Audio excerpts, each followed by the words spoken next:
नमस्कार बच्चों, आज हम कक्षा 8 की व्याकरण की पुस्तक में से अध्याय पढ़ने जा रहे हैं संज्ञा।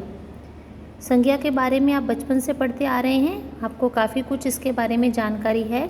चलिए इसे दोबारा से एक बार समझ लेते हैं। दक्षिण भारतीय राज्य केरल के 14 जिलों में से एक कोल्लम को भगवान की राजधानी भी कहते हैं। यह भारत के दक्षिण पश्चिमी तट पर अवस्थित है। इसके पश्चिम में अरब सागर, पूर्व में तमिलनाडु, उत्तर में केरल का आलप्पुझा जिला, उत्तर पूर्व में पथानामथिट्टा जिला और दक्षिण में तिरुवनंतपुरम जिला है। मैदान, पर्वत, झील, लैगून, जंगल, खेत और नदियाँ कोल्लम को प्राकृतिक रूप से समृद्ध करते हैं। ऊपर दिए गए अनुच्छेद में कुछ नाम आए हैं, जैसे तमिलनाडु, अरब सागर, उत्तर पूर्वीय दिशा का नाम है, तिरुवनंतपुरम ये ज़िले का नाम है। इसके बाद ये जो नाम है, जो स्पेशल नाम है, ये व्यक्तिगत संज्ञा कहलाएगी। ऐसे ही कुछ नाम आए हैं, झील, लैगून, जंगल, खेत, नदियाँ, मैदान, पर्वत, कोई भी नदी, इसमें कोई फिक्स नाम नहीं है। तो इसमें बहुत सारे नाम आए हैं, तो इन जो नामों को हम लोग संज्ञा कहते हैं। संज्ञा यानी नाम यानी संज्ञा। हमें इस धरती पर जो भी वस्तु, जो भी व्यक्ति, जो भी प्राणी दिखाई देता है, जो भी स्थान दिखाई देता है, वह सब संज्ञा है। तो हम संज्ञा की परिभाषा पढ़ेंगे।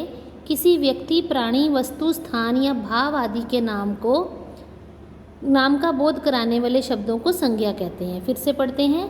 किसी व्यक्ति, प्राणी, वस्तु, स्थान या भाव आदि के नाम का बोध कराने वाले यानी बताने वाले शब्दों को संज्ञा कहते हैं। संज्ञा प्राणीवाचक, अप्राणीवाचक जो बेजान चीज़ें होती हैं, गणनीय जिन्हें गिना जा सकता है, अगणनीय जो नहीं गिनी जा सकती, ये किसी भी प्रकार की हो सकती है। जैसे राधा, मनुष्य, स्त्री, बूढ़ा, ये प्राणीवाचक संज्ञा है। कुर्सी, कार, सागर, पर्वत, क्योंकि इनमें जान नहीं है, ये अप्राणीवाचक संज्ञा हो गई। किताब, पेंसिल, बच्चे, जानवर, ये गणनीय हैं क्योंकि इन्हें गिना जा सकता है। हवा, पानी, भीड़, दूध, इन्हें नहीं गिना जा सकता, तो ये अगणनीय संज्ञाएं हैं। तो संज्ञा शब्द विशेषण के साथ विशेष्य का कार्य भी करती है। अब संज्ञा के भेदों के बारे में जान लेते हैं। संज्ञा के मुख्यतः 3 भेद होते हैं।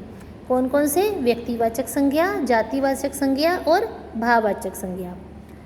अब हम पहले व्यक्तिवाचक संज्ञा पढ़ते हैं। जिन संज्ञा शब्दों से किसी व्यक्ति, प्राणी, वस्तु या स्थान विशेष के बारे में के नाम का ज्ञान होता है, वह व्यक्तिवाचक संज्ञा कहलाते हैं। जैसे श्रीमती प्रतिभा देवी सिंह पाटिल भारत की प्रथम महिला राष्ट्रपति बनी। मुंबई शहर फिल्म नगरी के रूप में जाना जाता है। रंगोली हिंदी की पुस्तक है। ऐरावत अत्यंत विशाल एवं अद्भुत हाथी था। इंद्र का हाथी था ना ऐरावत, ये उसका नाम है। तो नदी, पर्वत, वृक्ष, समुद्र, पुस्तक, दिशा, दिन, महीने, त्यौहार आदि के नाम भी व्यक्तिवाचक संज्ञा होते हैं। लेकिन उनके नाम कोई भी नदी नहीं, गंगा नदी, यमुना नदी, सरस्वती। पर्वत कोई भी नहीं, कोई भी पर्वत जो है उसका नाम होगा हिमालय, ठीक है। महेंद्र पर्वत, नीलगिरी पर्वत, विंध्याचल पर्वत। वृक्षों में आ जाएगा वट वृक्ष, बरगद का वृक्ष, नीम का वृक्ष, आम का वृक्ष। तो इस तरह हर चीज़ का नाम होता है। तो ये हमारे होते हैं व्यक्तिवाचक संज्ञा। लेकिन अगर हम सबको नदी कह दें, पर्वत कह दें, वृक्ष कह दें, तो वो जातिवाचक में आ जाते, क्योंकि इनमें स्पेशल नाम कोई नहीं दिया गया। अगला आ जाता है जातिवाचक संज्ञा। जिन संज्ञा शब्दों से किसी प्राणी, स्थान या वस्तु की संपूर्ण जाति का बोध होता है, उसे जातिवाचक संज्ञा कहते हैं। जैसे प्राणी कौन से हैं? घोड़ा तेज़ दौड़ रहा है। अब घोड़ा तो कोई भी हो सकता है, सारी जितने भी घोड़े हैं सबको घोड़ा कहा जाएगा। सैनिकों ने अपना रणकौशल दिखाया। इतने हज़ारों लाखों सैनिक सेना में होते हैं, तो किसी भी सैनिक की बात हो रही है ये। अब स्थान है, हमारी कक्षा में 30 छात्र हैं, तो हमारी कक्षा तो कोई भी हो सकती है, क्योंकि यहाँ कक्षा का खास नाम जो है वो नहीं बताया गया, व्यक्तिवाचक नाम नहीं बताया गया। आज डाकघर में हड़ताल है, तो कौन सा डाकघर, कौन सा पोस्ट ऑफिस, यहाँ नहीं बताया गया। तो ये सारे जातिवाचक संज्ञा आ गए। वस्तु में अगर देखें, कपड़े उतार कर ठीक से रखो तो कपड़े कोई भी हो गए। मेज पर फल रख दो तो फल कोई भी हो सकता है। तो ये सारी जातिवाचक संज्ञा, फल सारे फलों को रिप्रेजेंट कर रहा है, कपड़े सभी कपड़ों को रिप्रेजेंट कर रही है, कक्षा सभी कक्षाओं को रिप्रेजेंट कर लिया है। लेकिन अगर यहाँ हम ये कहते हैं कक्षा अष्टम बी, ठीक है, तो यहाँ फिर वो व्यक्तिवाचक संज्ञा हो जाती। अगर हम कहते हैं कि सहारनपुर का जो मुख्य डाकघर है तो वो स्पेशल नाम हो जाता, व्यक्तिवाचक संज्ञा हो जाती। अगर कपड़े की जगह हम कहते हैं कि मोहन की कमीज़ उठाकर ठीक से रखो तो मोहन की कमीज़ वो स्पेशल उसकी पहचान हो गई, तो वो व्यक्तिवाचक संज्ञा हो गई। अगर हम कहते हैं कि ये आम मेज़ पर रख दो तो आम किसी स्पेशल फल का नाम है तो व्यक्तिवाचक संज्ञा हो गई, ठीक है ना। तो इस प्रकार अध्यापक, वकील, डॉक्टर, बारिश, आंधी, सोना, चांदी, पीतल आदि भी जातिवाचक संज्ञाएं होती हैं। व्यक्तिवाचक संज्ञा यानी स्पेशल नाम और जातिवाचक संज्ञा यानी कॉमन नाउन। अब आती है भाववाचक संज्ञा। जिन संज्ञा शब्दों से किसी व्यक्ति, प्राणी, वस्तु अथवा पदार्थ के गुण, दोष, दशा, अवस्था, क्रिया आदि के बारे में पता चलता है, इसका बोध होता है, वो भाववाचक संज्ञा कहलाती है। जैसे महात्मा गांधी अहिंसा के पुजारी थे। जो चीज़ें हम महसूस कर सकते हैं, जिन भावनाओं को हम महसूस करते हैं लेकिन उन्हें प्रत्यक्ष रूप में ना देख सकते हैं ना दिखा सकते हैं, वो भाववाचक संज्ञाओं में आती है। अब अहिंसा यानी किसी के ऊपर जुल्म ना करना, तो ये भाव है जो हम समझ सकते हैं, इसको दिखा नहीं सकते कि अहिंसा क्या होती है। कंस की क्रूरता को कौन नहीं जानता, क्रूरता यानी उसकी जुल्म करने की जो आदत थी। अब कंस की क्रूरता के बारे में हमने बहुत जाना है कि कृष्ण के 7 भाई बहनों को उसने मार दिया था, है ना। कृष्ण को मारने के लिए उसने बहुत प्रयास किए थे, वो इतना क्रूर राजा था, सब डरते थे, लेकिन उसकी क्रूरता दिखाई नहीं देती, उसके कर्मों से महसूस होती थी वो क्रूरता के काम करता था। भयंकर सूखे के कारण सभी जीव बेचैन हो गए। अब मान लो जैसे आजकल गर्मी का मौसम है और ज़्यादा गर्मी के कारण जब बिजली नहीं आती, हवा नहीं लगती, तो आप बेचैन हो जाते हो। आप तो दिखाई दे रहे हो लेकिन आपकी बेचैनी किसी को दिखाई नहीं दे रही। आपकी बेचैन होने की हरकत को सब देख रहे हैं, लेकिन जो बेचैनी का भाव आपको परेशान कर रहा है वो दिखाई नहीं दे रहा।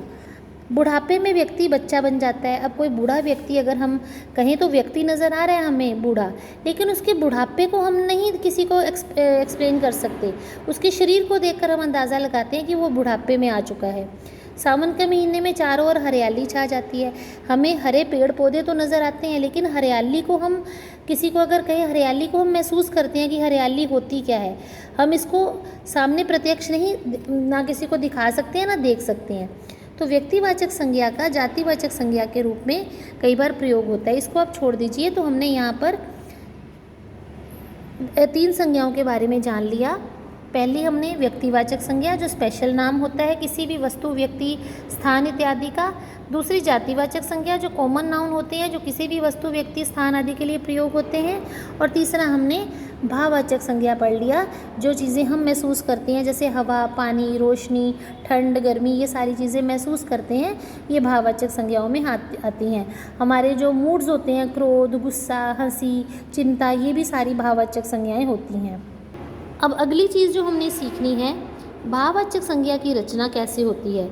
तो जो भाववाचक संज्ञा शब्द है वो जातिवाचक संज्ञा, सर्वनाम, विशेषण, क्रिया तथा अव्यय से बनाए जाते हैं। अब भाववाचक संज्ञाओं की रचना कहाँ से होती है? जातिवाचक संज्ञा से, सर्वनाम से, विशेषण से, क्रिया से तथा अव्यय से। कैसे होती है अब इसके बारे में हम जानेंगे।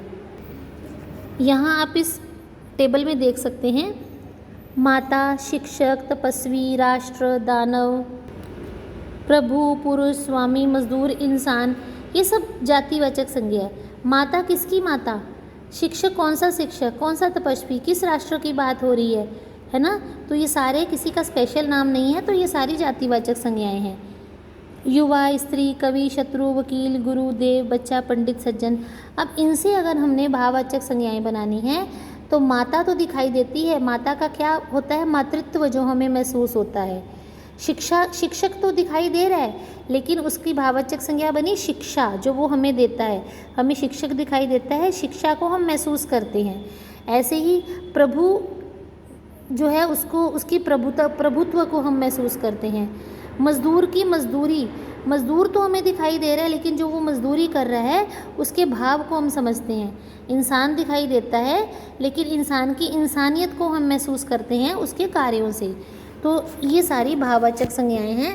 अब भाववाचक संज्ञाएं हम पढ़ेंगे। युवा से बन गया यौवन, स्त्री का स्त्रीत्व, कवि का कवित्व, शत्रु की शत्रुता, वकील की वकालत, गुरु का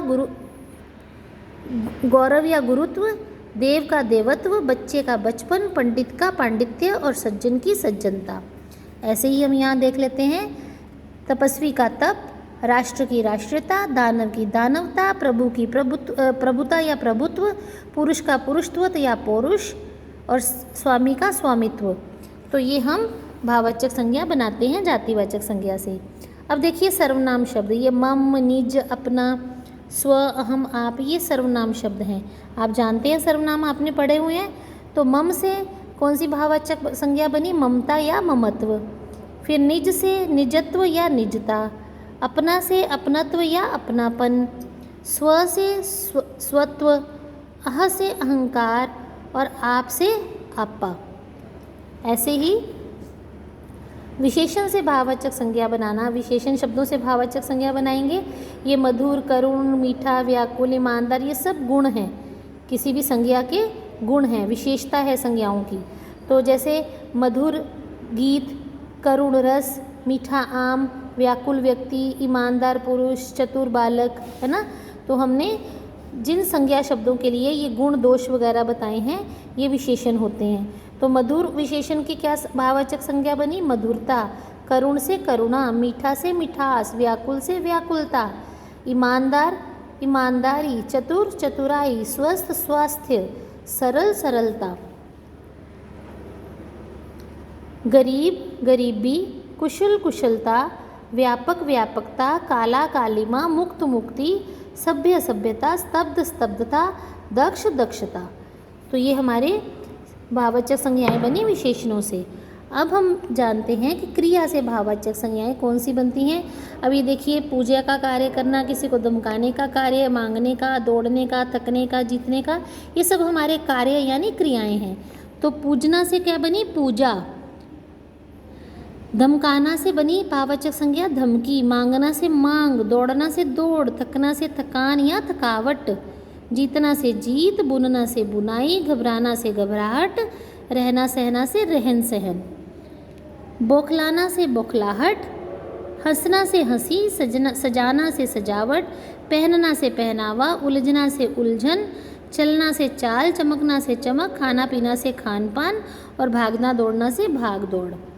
तो ये हमारी बन गई क्रियाओं से भाववाचक संज्ञाएं। अब हम बनाते हैं अवयव शब्द। अवयव शब्दों से अवयव शब्द ये हैं समीप, ऊंचा, मना, धिक, दूर, शीघ्र। अब इनसे कौन सी बनी भाववाचक संज्ञाएं?